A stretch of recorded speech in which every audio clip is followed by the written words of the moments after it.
ధనుసు రాశి వారికి ఈ వారం చాలా వరకు అనుకూలంగా ఉంది. ఎక్కడికి వెళ్ళినా మీ చేసే ప్రయత్నాలు ఏవైతే ఉన్నాయో సఫలీకృతం అవుతుంది. ఉద్యోగంలో కూడా ప్రమోషన్ కోసం ప్రయత్నాలు చేస్తున్న వారికి చాలా అనుకూలంగా ఉంటుంది. రాశ్యాధిపతి చతుర్థాధిపతి గురువు అష్టమంలో ఉన్నారు. అష్టమ గురువు అంత వీరికి అనుకూలం కాదు. వీరికి అర్ధాష్టమ శని నడుస్తుంది. అర్ధాష్టమ శనిలో కూడా చతుర్థంలో శని వీరికి బలంగా ఉన్నారు. ఏదైనా నిర్ణయాలు తీసుకునేటప్పుడు స్థిరమైన నిర్ణయాలు తీసుకుని ముందుకు వెళ్తారు. ఏదైనా సరే మనం అలా వెళ్దాం ఇలా వెళ్దాం అని వెళ్ళరు. నలుగురిలోనూ మనకంటూ గుర్తింపు ఉండాలి, గౌరవం ఉండాలి, ఇలాగే వెళ్ళాలి అనే ఆలోచనతో ఉంటారు. మీరు చేసే కార్యక్రమాలు ఏవైతే ఉన్నాయో, మీరు తీసుకునే నిర్ణయాలు ఏవైతే ఉన్నాయో అది సఫలీకృతం అవుతుంది. అదేవిధంగా శత్రువులు కూడా మిత్రులుగా మారే అవకాశం గోచరిస్తుంది. ఎవరైతే మిమ్మల్ని ఇబ్బంది పెట్టిన వాళ్ళు ఎవరైతే ఉన్నారో వాళ్ళు క్షమాపణ అడగడం లేదా మీకు సహాయ సహకారాలు చేయడం అనేది కూడా ఈ వారం జరిగే అవకాశాలు గోచరిస్తుంది. సంతానం సంబంధించిన విషయాలు సానుకూలంగా ఉంది. సంతాన ప్రయత్నాలు చేస్తున్న వారికి మంచి శుభవార్త అని చెప్పచ్చు. సంతాన విద్య సంబంధించిన విషయాలు సానుకూలపడుతుంది. వారికి మంచి ఉద్యోగం వచ్చే విధంగా గ్రహాలు గోచరిస్తుంది. ప్రభుత్వ పరంగా ఉన్నవారికి, ప్రభుత్వ రంగంలో ఉన్నవారికి, అధికారులకు కొంతవరకు మానసికమైన ఒత్తిడి అనేది ఏర్పడుతుంది. అయినప్పటికీ వాటిని అన్నిటినీ దాటుకుని మనం వెళ్ళాలి, నిలబడాలనే ఆలోచన శక్తి ఎక్కువగా ఉంటుంది. శత్రువులు కూడా మిత్రులుగా మారే అవకాశం తప్పకుండా అగ్రతలు గోచరిస్తుంది.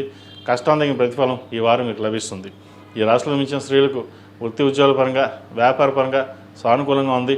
వ్యాపారస్తులకు గడిచిన వారం కంటే ఈ వారం మంచి లాభాలు ఉండే అవకాశం గోచరిస్తుంది. అయితే ఖర్చుల విషయంలో జాగ్రత్త వహించాలి. భూ సంబంధించిన విషయాలు సానుకూలంగా ఉంది.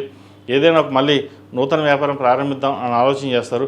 ప్రస్తుతం ఉన్న పరిస్థితుల్లో ఉన్న వ్యాపారం చూసుకుంటూ కొత్త వ్యాపారాల జోలికి వెళ్లకుండా స్థిరమైన నిర్ణయాలు తీసుకుని ఉన్న దాంట్లోనే ముందుకు వెళ్ళడం చెప్పదగింది. అదేవిధంగా సహోదరుల మధ్య ఉన్న విభేదాలు ఏవైతే ఉన్నాయో అవి సమస్యపోతాయి.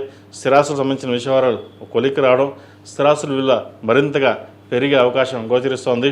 ఒక ఆస్తి మీకు అనుకోకుండా కలిసి రావడం కూడా ఒక చెప్పదగిన సూచన చెప్పచ్చు. మీరు ఏది ఎక్స్పెక్ట్ చేయరు, మనకు అవసరం లేదు, భగవంతుడు మనకి ఇచ్చాడు, బాగానే ఉంటుంది అనుకుంటాం. కానీ అనుకోని ఆస్తి కలిసి రావడం కూడా శుభసూచకం అని చెప్పచ్చు. ఈ రాశి వారికి గడిచిన 2-3 వారాల కంటే కూడా ఈ వారం చాలా వరకు బాగుంది.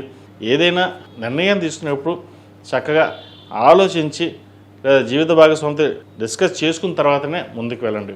తద్వారా మీకు మంచి ఫలితాలు ఉంటాయి. ఈ రాశిలో జన్మించిన వారికి కలిసి వచ్చే సంఖ్య 7, కలిసి వచ్చే రంగు తెలుపు. ఏదైనా పని మీద బయటికి వెళ్ళేటప్పుడు గురువారం అడగానే, సోమవారం అడగానే వెళ్ళండి. మంచి ఫలితాలు సంప్రాప్తిస్తాయి. ఈ పూజస్టోర్.in పసుపు కుంకుమ నుంచి దేవతా విగ్రహాల దాకా అన్ని రకాల పూజలు, వ్రతాలు, గృహప్రవేశం, హోమాది శుభకార్యాలకు కావాల్సిన పూజా సామాగ్రి అంతా ఒక్క క్లిక్ తోనే మీ ఇంటి వద్దనే పొందండి. ఈ పూజస్టోర్.in